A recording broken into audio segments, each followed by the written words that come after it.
The PDF for the normal distribution is grisly, sure, but it's also elegant. First and foremost, it contains some of the historic breakthrough constants that marked a rite of passage for humanity, the square root of 2, pi, e. There is the fitting of the parameters mu and sigma squared that allow us to scale our distribution to our liking and also to center it wherever we want.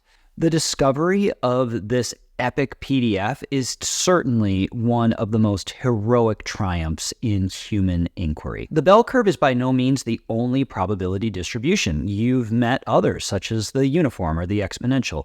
But it's so important that we might think of it as a first among equals. What we're going to do is, now that we have already examined the PDF algebraically, mathematically, we are going to dissect it piece by piece in Desmos so you can really see, a piece at a time, what's going on under the hood.